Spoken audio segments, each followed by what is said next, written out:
Today I'd like to share with you from the final book in the Hebrew Bible or the Old Testament, the small prophetical book known as Malachi. Malachi, I've been sharing with Tom Sweda, who does our filming. I'm really excited. I actually want to do a series on Malachi in October and November of 2025 because Malachi tells us 6 things about God that don't change. It's the prophetical book that includes more words spoken by God proportionally than any other of the prophets. And today I want to draw your attention to chapter 3, especially verse 5. And remember, part of what we're talking about with Malachi is he's bringing a message about the importance of being faithful and being obedient to the God who doesn't change. And verse 5 says, and this is God speaking through the prophet, "Then I will draw near to you for judgment. I will be swift to bear witness against the sorcerers, against the adulterers, against those who swear falsely, against those who oppress the hired workers in their wages, the widow and the orphan, against those who thrust aside the alien and do not fear me, says the Lord of hosts." And the thought I want to share with you for today is the importance of having an appropriate fear of the Lord.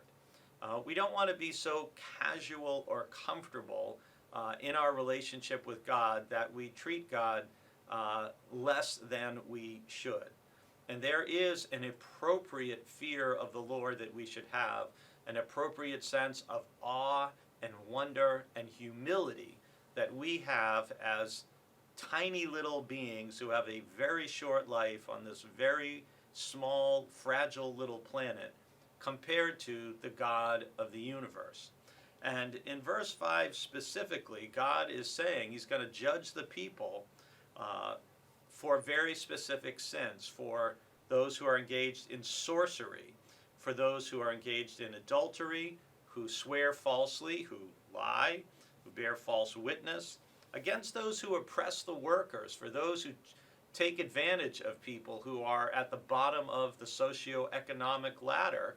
God has a word of judgment against people who do that, and against also those who harm the widow, the orphan, or the alien in your midst. And that triumvirate, if you will, is mentioned from the beginning of the Bible to the end, of people who are especially vulnerable, who God's people are to be especially kind and compassionate and generous towards: the widows, the orphans, the alien in their midst. And so God lists all those things and says, I'm going to bear witness against everyone who does these things and doesn't fear me. So the word from the prophet today: have an appropriate fear of the Lord. Remember that God is going to ask you to give an account for your life one day, and why you did what you did, why you made the choices you did, why you made the decisions you did, why you used your time and your resources the way that you did. And we want to be able to say to God, we tried to do our very best to live as you called us to live.